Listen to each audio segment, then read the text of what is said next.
All right, welcome back to another episode of Net Chasers. I'm really excited for today's guest. He helped shed the light on NIL, the Fair Pay and Play Act. Senator Stephen Bradford, thank you for being on. I think you kickstarted this whole thing with the legislation that you passed, that you authored and passed with the California legislature. Why don't you go a little bit into just your thoughts of what that meant at the time, but how your background of being in business, coming from Southern California and making your way from local to state government, that you thought it was the right time for such a policy.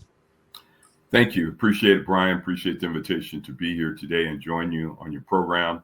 I've stated Steve Bradford, and yes, I've spent the last 26 years as an elected official.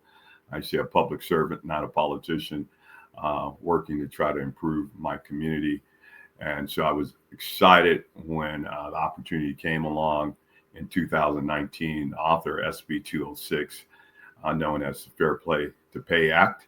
And it was something that I was convinced to do by my joint author, Nancy Skinner from Berkeley. And a lot of people now, when we talk about NIL, and people are surprised to find out that it was a white woman from Berkeley and a black man from Gardena who joined together to literally change college sports all across this nation. And it's an example of what can be done. As someone who attended San Diego State, and I had plenty of friends who were on scholarship, I saw firsthand, despite being on scholarship, many of them went to bed hungry.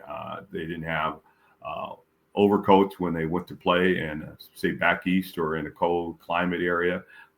Most they had was windbreakers. A lot of them were borrowing money from me at the time, and I wasn't on a scholarship, but it shows that just because you were on scholarship, it didn't cover all your financial needs. And even still today, it was woefully inadequate as it relates to the things that you might need as a college student. So when Nancy approached me in 2019, she says, "Hey, Steve, let's do this."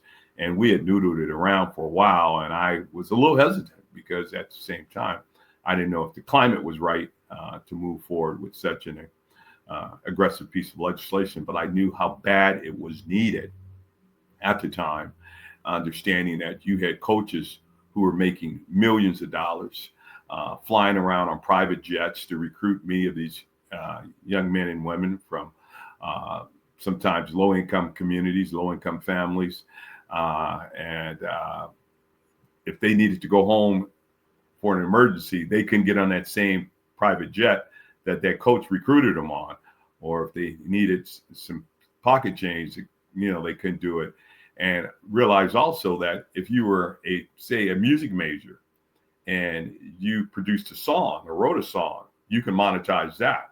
If you were a computer science major and you developed an app, you can monetize that.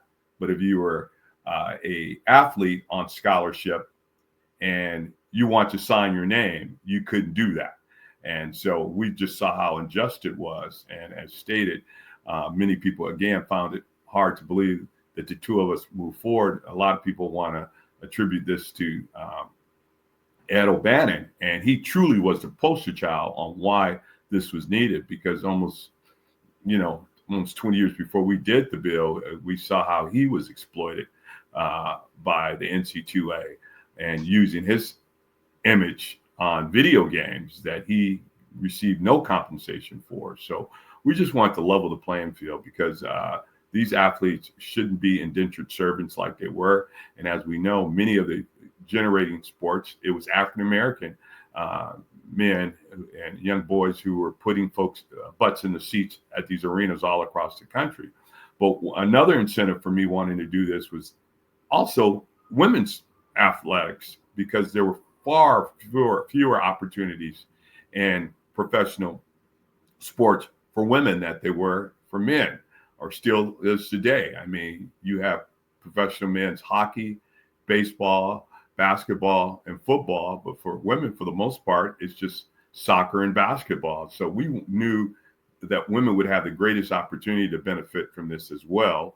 And we've seen the results of that already with the Angel Reeses of the world, the Caitlin Clarks, and Juju Watkins from my district, who is doing a phenomenal job. And another example that I used while this bill was moving forward was young Caitlin Awashi, who was the gymnast out of UCLA that was scoring all these perfect tens. Had people like Beyonce following her on the internet and posting all her amazing feats. But at her senior year, Caitlin had a book of poetry. But being the fact that she was still under scholarship, she couldn't publish that book of poetry. It was not until after her eligibility was she able to do that. And yes, the book did sell, but imagine the sales that book would have had while she was still at UCLA, still scoring those 10s, still having people like Beyonce follow her and say, hey, look, buy Caitlin's book. Imagine what kind of sales she would have had there. So she was another example of why this was so badly needed. And like I say, give women the opportunity as well as men. And I've always believed you make the hay while the sun's shining. And most of these athletes, both men and women, their biggest heyday is not going to be in the professional level. It's going to be in college, because as we all know, and as you well know, less than 2% of college athletes go professional. And of those who do go professional, as we know, many of them have a career of max 3.5 years. So this is just giving these opportunities to monetize their name, image, and likeness like anybody else in society can do.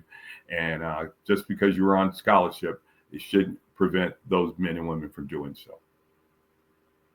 And I mean, you brought up a great point, how there's so many different barriers back when Ed O'Bannon, right? Like it was a game that he saw himself on, and he was like, wait a minute, why am I not getting this cut? But take us back to the fight. Like who did you get more pushback from? Obviously NCAA, they felt strong. Obviously schools, it's a state policy, so obviously different states are going to have their opinions, different states, different conferences. So what arguments did you hear? But who pushed back the most of this legislation? As you said, the NCAAs, the major colleges in California. I remember being giving personal tours at UCLA, at USC, making an argument of why this was a bad idea.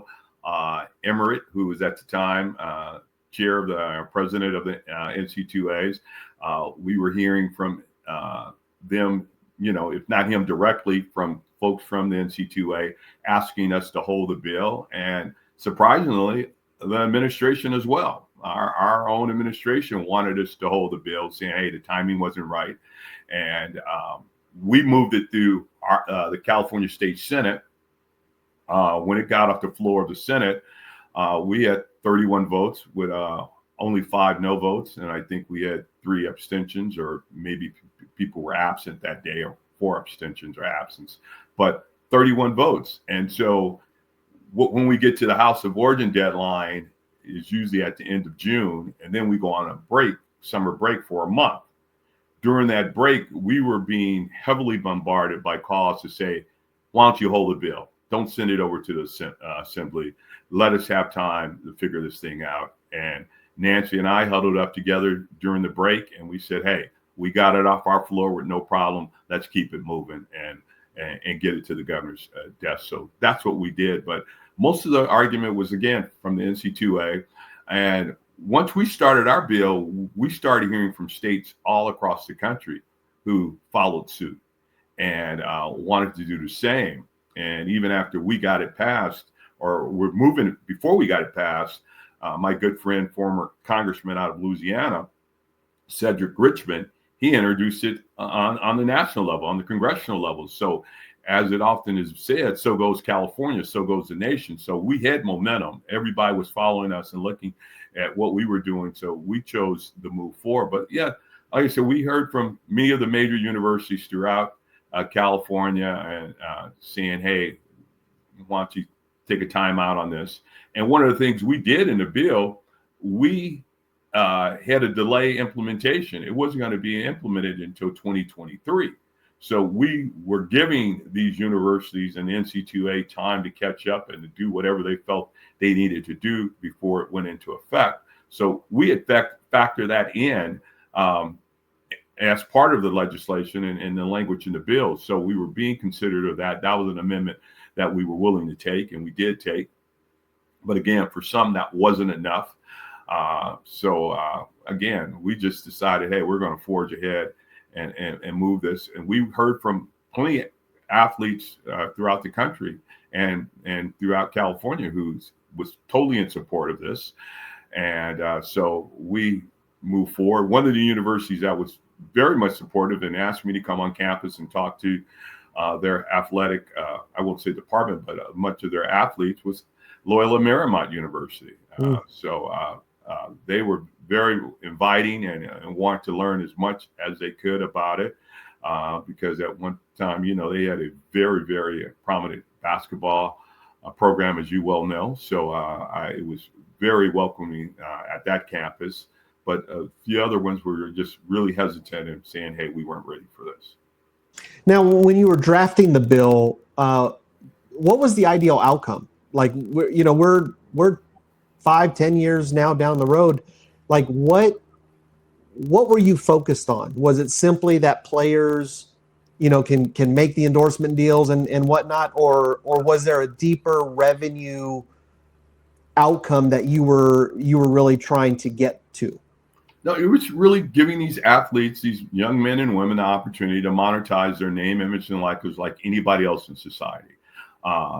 Just point blank. I mean, you shouldn't be prohibited from monetizing your name, image, and likeness simply because you were a scholarship athlete. Again, you could have been a scholarship student in the science field, music field, and still be able to monetize that what you were doing in that respective discipline. But here, again, as an athlete, you couldn't teach the sport that you were playing.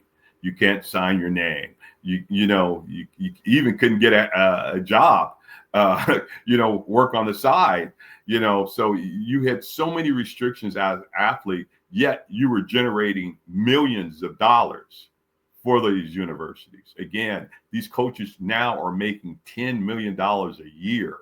We just saw Brian Kelly just released from LSU, and they're talking about a $54 million payout for this guy. So, and I know these students were scratching their heads saying, hey, we just want a little bit of the crumbs off the table. We're not trying to be greedy. But one of the things I also amended to the bill 2 years later after it was passed was to add financial literacy.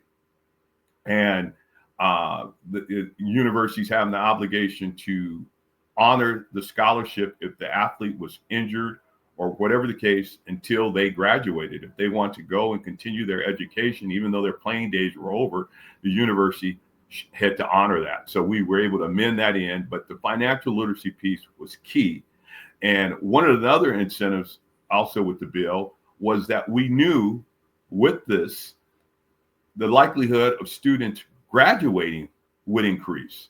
We would no longer have the one and dones. And we've seen now athletes staying in college in the short period that NIL has been in effect. These athletes are now doing 4 years. And I was joking with a few folks last year. I said, if Caitlin Clark had more eligibility, she would have been making more money as a college athlete than she was signing with the WNBA. And that's real. So we will also want to prepare athletes for their financial future. That's why I added that financial literacy component, because the last thing I wanted this to be was about just having money in your pocket. And then after your playing days are over, you're broke, like so many professional athletes go broke afterwards. And I guess one of the biggest bones and that irks me now is like when I watched the NFL draft earlier this year and seeing all the bling and all the gold and all, I'm like, no, this was not why we did this. It was not about wearing $100,000 necklace. It wasn't about wearing a Rolex or something like that. I love watches. Trust me. I remember going to a Christmas Eve party 3 years ago, right after the bill had taken off and everybody was starting to take advantage of it. And I ran into one of my good friend's son who was playing college. He had just gotten recruited to a Division I school on the West Coast. And he greets me and, his parents say, hey, he's the guy who's responsible for NIL. And the first thing I see on his arm was a $20,000 Rolex. And I'm like, hey, I love the watch, but, I'm hoping you putting it in an annuity. I hope you're, investing in, buying a piece of property, doing whatever, because I try to stress to these students athletes, I should say, as I talk to them, if you come from a household and say your combined household income was $100,000, why do you now have to spend more than that to live? Why can't you be happy with having $1,000 a month more in your pocket, or even up as much as $10,000 a month in your pocket? But you don't have to go out and spend hundreds of thousands of dollars. So that's one of the challenges that we've seen, and we still got to do a lot of work on that, because it's about the long term. It's not about the short term. And I'm so happy of what Juju Watkins did last week and investing in a professional women's soccer team. I mean, she's looking long range, and that's what we want these student athletes to understand. Look long range. Don't look just for the day of saying, hey, what can I have today? Think about the long range. And that's why I wanted to do this, because, again, as you know, less than 2% of these athletes will ever play professional sports. So, as I said, make hay while the sun's shining. So make this money, but put it away as well. Now, obviously, you've seen a lot in the media. There, since then, we've had a pandemic. We've had NIL kind of make a couple evolutions of what it is. We had the transfer portal. We had a house settlement. So like, what are you seeing that is now, and not that you would want to do a do-over or anything like that, but that you think should have been in the bill then, that could maybe foresee some of this messiness that we've just seen in the NIL market? Well, had I foreseen the portal, I would have definitely kind of like wanted to limit the movement of student athletes now. I mean, they're leaving school willy-nilly because, again, it's these universities now that are dangling the carrot out and saying, hey, here's what's available here. And we didn't really want the colleges to be in the epicenter of what kind of deal a student is getting. And now we see some of the colleges are playing a role. We wanted these student athletes who had market value, whether it was in your own hometown. Say you came from Bakersfield and you were the hometown athlete, and the local car dealership wanted to put your picture and likeness in the dealership, or the local grocery store. That's what we wanted to happen there, where they can control that. Now it's universities trying to control it. It's big conglomerates trying to control it. And it's taken away a little bit of the control that we wanted the athlete to have in order to determine how their name, image, is likeness. So they're dangling these carrots, asking these young students to leave one program for another one, simply because of what's being offered to them right now. And go ahead. It's amazing to see, because both NIL and obviously the money that someone is being offered is keeping kids in college longer. Which was one of your focuses initially, was how do we, ensure that the education piece of college athletics stays intact, at the same time getting a great experience on their field of choice. Now, I'm sure you're talking to some ADs or coaches or people out there. What are some of the biggest pain points now that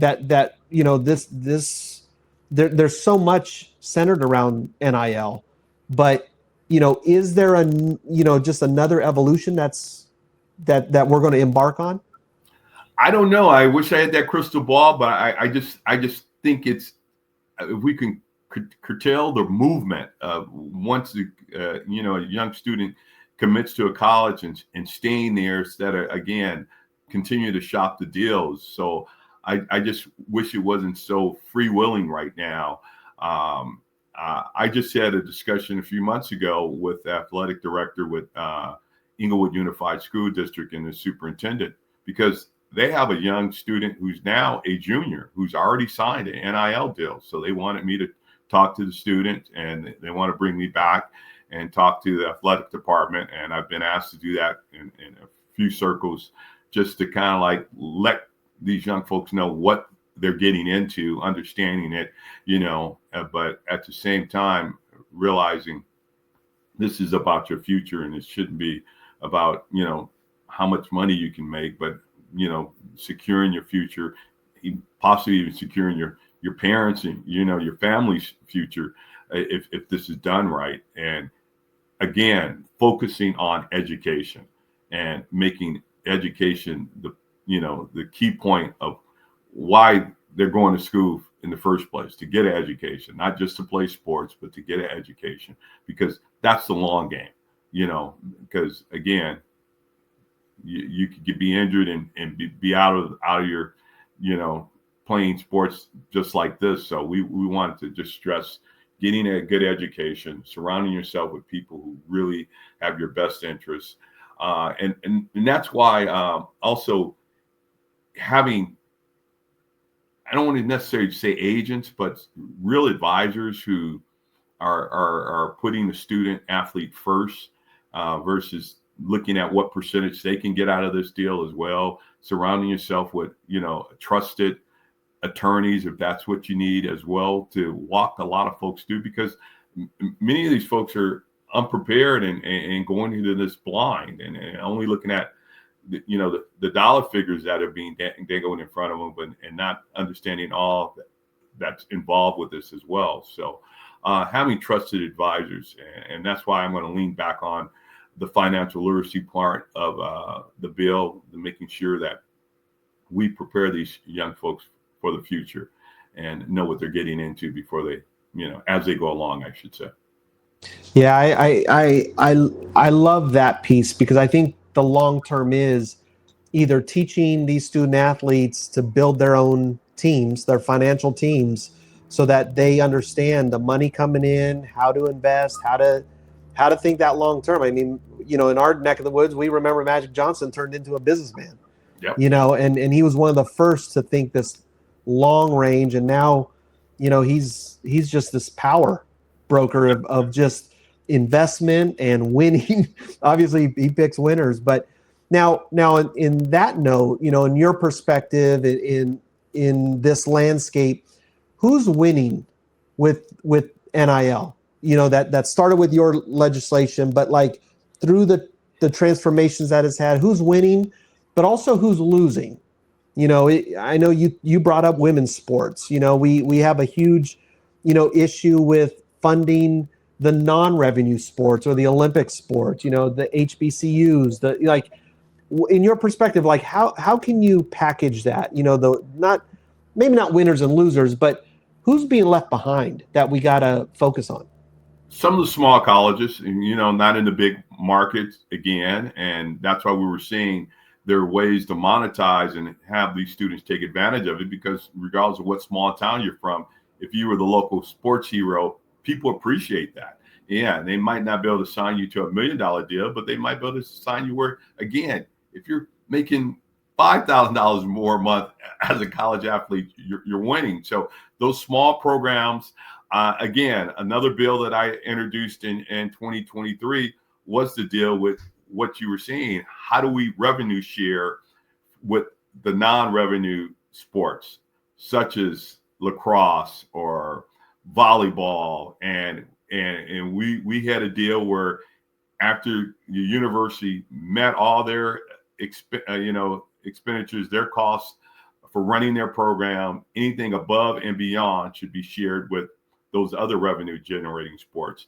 And you'd be surprised the level of pushback we got. We weren't able to move that bill forward, but they did not want to share that revenue, even though they're making millions of dollars now even after NIL, universities are making even more money. And we were seeing, let's help the lacrosse player. Let's help, the volleyball player, or whatever, that is not generating ticket sales at the gate, and helping extend those programs and share some of that money with them.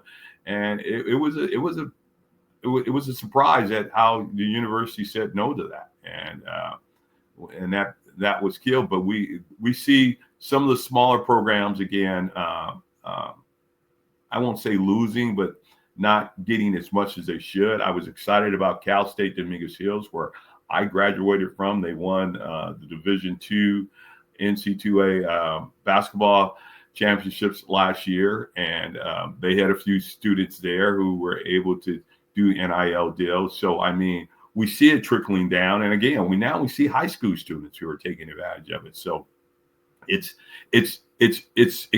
spreading its reach well beyond the major universities, but those smaller programs still can use additional help. And again, those non-revenue generating sports, these colleges should be willing to share that with those programs, so it will incentivize some of those athletes as well to let them, take advantage of some of these opportunities.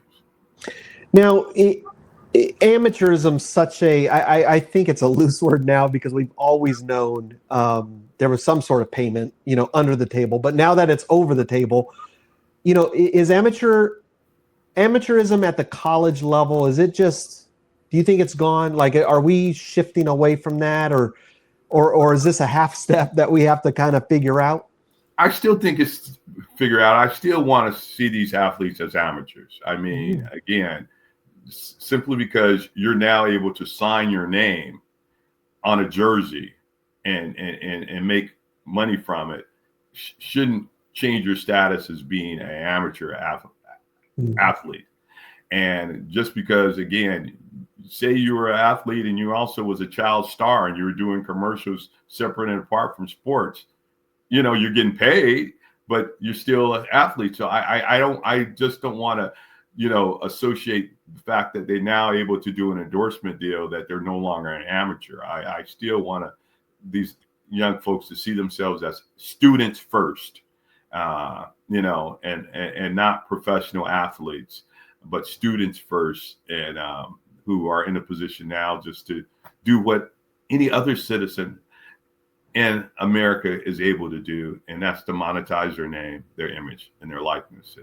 And that was the focus from the beginning, not necessarily about being wealthy and becoming multimillionaires, but and changing your status as an athlete, but just allowing them to have some change in their pocket, have a coat when they go back east. Like I say, I saw students going back playing in the snow with nothing more than a windbreaker as their personal jacket. Yes, you have the team parker when you're on the sidelines, but when you're walking the streets before and after the game with no more than a windbreaker on. So now they have the opportunity now to buy decent clothes, and and again, even with school, a scholarship, as I said, doesn't cover all your expenses. Say you needed a computer, or you needed lab equipment if you're a science major. This now allows them to, acquire those additional tools that you need to be successful in college. I mean, and a lot of folks just assume that a scholarship athlete, they have all their expenses taken care of. And that was farthest thing from the truth. We knew plenty of athletes that went to bed hungry every night. And now at least they can have a steak dinner.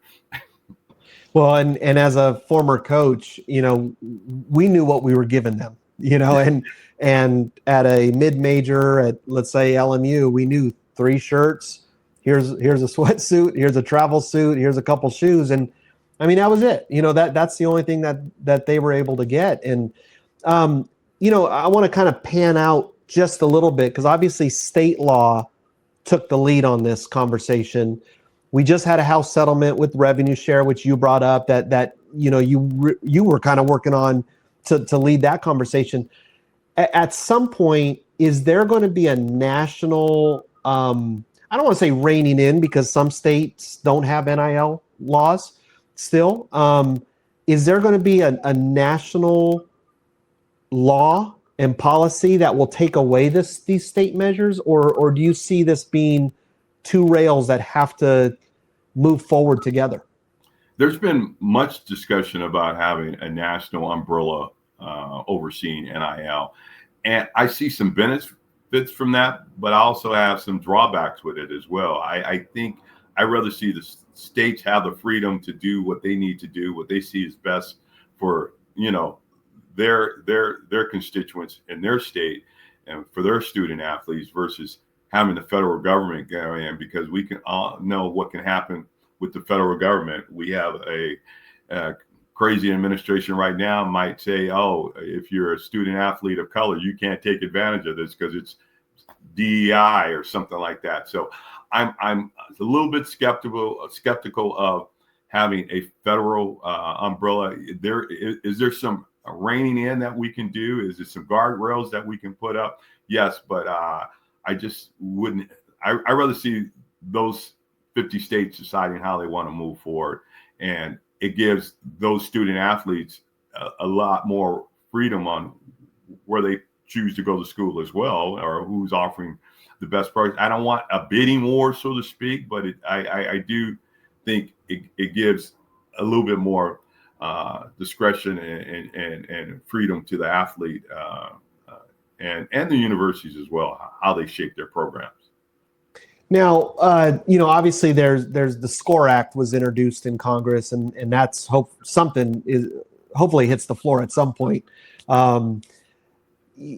That's a little bit of what you're talking about then, right? Like, yeah. There's a national measure that may hurt a few constituents or states, not promote on a national level. Obviously, we just had a shutdown, and that affects public schools and whatnot. You talked about an administration that wants to penalize higher ed. So there's so many different measures. So how do we keep the focus on the student athletes, whether there's a national policy versus a state policy? How do we keep them, continuing to get their education, continuing to, start their business, essentially, run their own personal brand, earn the money without the constraints of government, slowing that down? I think, again, it starts with the universities. It starts with the coaches. It starts with your support system around them to say, hey, this is about the student first, and not all these other tentacles that want to reach out now when they see what a great opportunity this is presenting for itself. So it's a whole lot of moving parts still, but I still think we need to make, again, the student the focus of why this is important, and have coaches who understand that, who are committed to it. And it's a lot that are. I think preparing these young students, again, in high school, to know what they're possibly getting into is maybe as early as junior high school, because one of the bills I tried to do as a legislator had nothing to do with sports, again, was dealing with financial literacy, training young folks how to handle money. And that's part of what is important here, knowing how to handle money, and not about I'm able to splurge and go do all these fantastic things and buy nice clothes again and wear all this jewelry. This is not what I work for. That's not what Nancy Skinner worked for. We were working for a leveling of the playing field, again, for these student athletes who are generating millions for their universities, billions for college sports throughout the state, throughout the United States. And so just, again, putting the student first and providing them with the support system that they need to be successful on the field, but more importantly in the classroom, and making that a priority. All right. So you have background in business. You obviously understand policy making.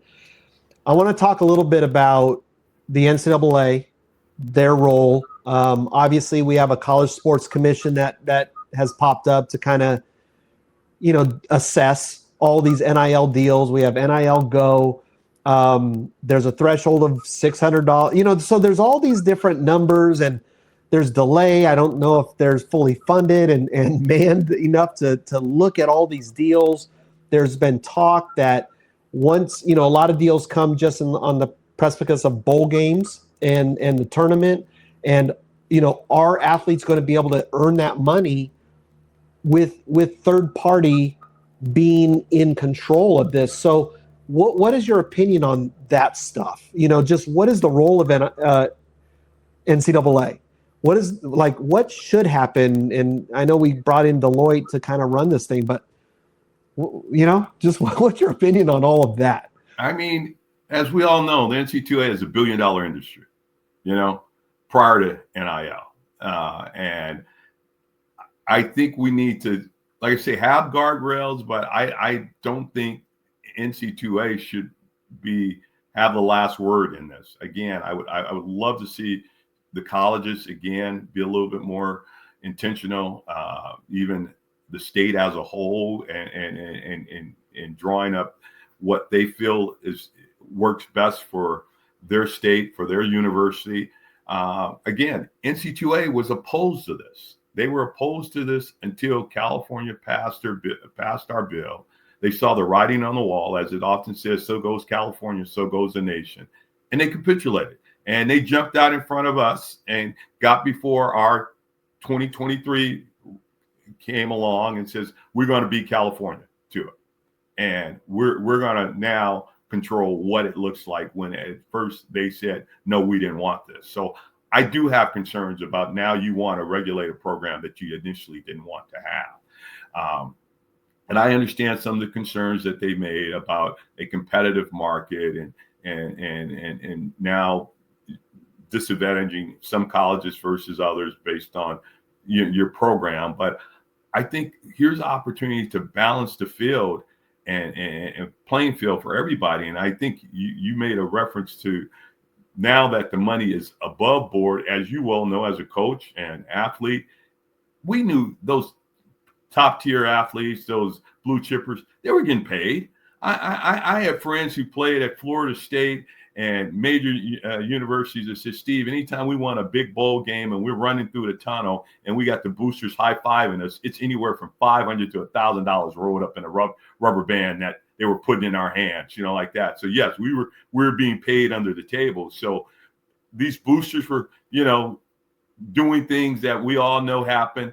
But again, I think if we put up the guardrails and we, I don't want to sound repetitive, but make it about the students first and just, it's a whole lot here. And I wish I had all the answers, but I still think I would love to see the NCAA take a little bit more of a backseat to this thing and put it back into the students making the decisions, again, with the proper advisors and support around them, not let them go willy-nilly on their own, but really focusing on the students and give them what they need in order to make the proper decisions as they go forward.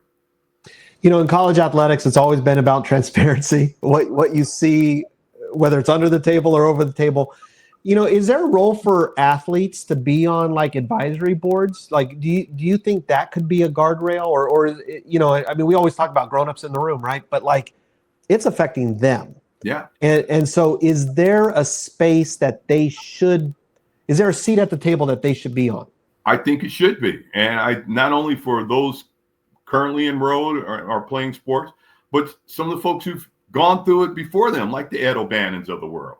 And having advisors like that, have that voice at the table, because again, what you're getting still are these millionaire coaches. I mean, and I'm not begrudging these coaches for making millions of dollars, but these guys they're living fat on the, high on the hog, so to speak. I mean, they're living a good life. So they're taking advantage of this. So yes, let these athletes have a seat at the table, and let their voices be heard as to what it is that they need, what they see will benefit them the most. Again, having, like I say, previous athletes come back and be a part of that as well. Some that, tell their stories, tell their challenges of what they experienced while, being a student athlete. And, a lot of people don't even know the whole term student athlete started in the 50s when a college player blew out his knee and a school didn't want to honor his scholarship. He said, oh, well, you're a student first versus, and that's how the whole student athlete started. They didn't want to honor his scholarship.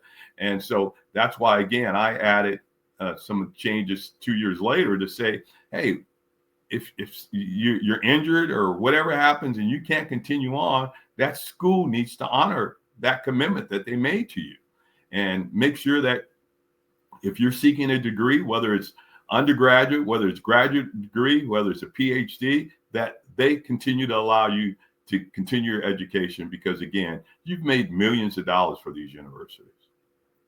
Okay, so got some rapid fire for you.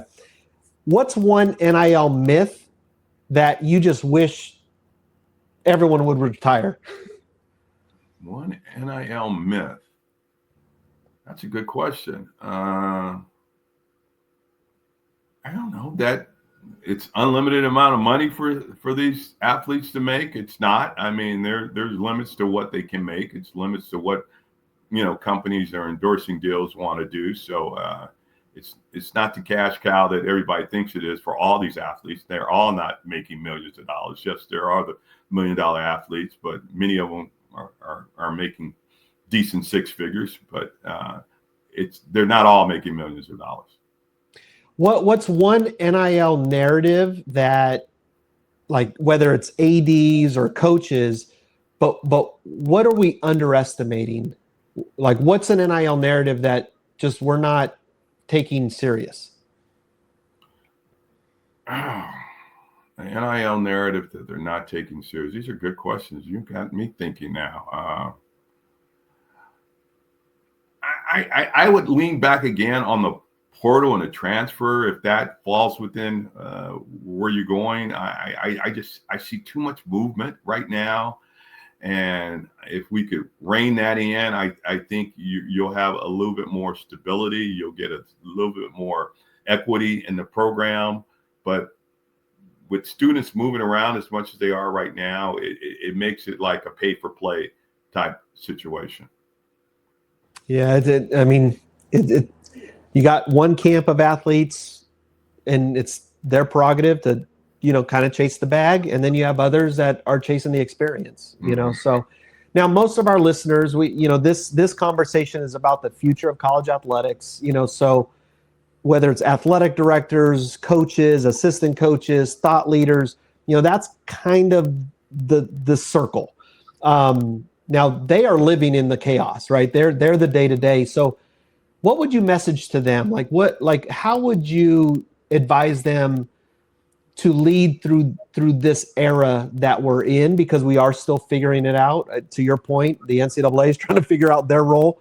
They've been on the heels since your bill. So how would you advise them in the NIL space that we're in? You're speaking of the coaches and athletic directors? Yeah, just the ones that they're in it, right? So they are the ones that are not only recruiting these student athletes, but now they have to retain the student athletes. They are the ones that can broker and be the middleman between opportunity for the student athletes or not, right? So how would you, I'm always do the phrase, how would you coach them up to continue this day-to-day and to continue focusing on the student athlete? Put themselves in the student's position and not in the university's, what benefits the university or what benefits them as a coach, because a lot of this is self-serving. We can't knock a coach. They're judged by their winning record and by, all the top recruits. But I think, again, making the student a priority, not as much the athlete, and embracing them and giving them all the tools necessary to be successful. Having honest conversations of why they're recruiting these athletes, not just based on your athletic ability and your ability to draw more revenue for the school, but making it about the athlete and ensuring that you care about them. I think that's what's genuine. And you hear great coaches that do that, who are great communicators with these students, and again, remembering that they're students first. Yes, they have great athletic ability, but they're students first, prioritizing their education, stressing that, hey, we want you to be successful on the field, but we want you to be successful in the classroom too. And I think that's what our coaches, that's what our athletic directors should emphasize as well, that you're going to experience a great a sporting life here or athletic life, but we want you to also have a great education when you leave here, because again, the small percentage of people who go on to play pro sports, and again, the average tenure is like 3 years, they should play long ball. And the long ball is getting a good education, embracing this financial literacy of understanding how to invest. I think that's what needs to happen. Just having real advisors as part of the program that, are not looking for a percentage, but really just trying to, give these students what they need to be successful in life beyond sports. No, that's great. Now, 5 years from now, when we look at this era, from your bill to today, what do you hope we're saying about this era? What do you hope is the reflection of, from the trigger point of drafting that bill, the fight, the hearing everyone who was against it, to what we're in now, all the movement and all the House settlement and all that. What are you hoping people say, and what do you hope people talk about? That it achieved the goal of first giving these student athletes the right to their name, image, and likeness, first and foremost, regardless of if dollars are tied to it or however amount of money is tied to it, that this is their right as a citizen of this country to determine how their images, their names, their likenesses are used, first and foremost. But at the same time, affording, them to take advantage of, again, $1 billion industry. We're a capitalistic society. And, just making sure that if these coaches are making tens of millions of dollars a year, that these students should at least be able to make some money as well. I'm not advocating that they all make millions of dollars. That's not what I'm suggesting, but that we spread the pie around where we make college affordable, attainable, and it's an environment where, they feel appreciated, they feel seen, and that our goals and objectives that we had in 2019 are achieved, and that it gives these athletes the opportunity to pick and choose as they feel.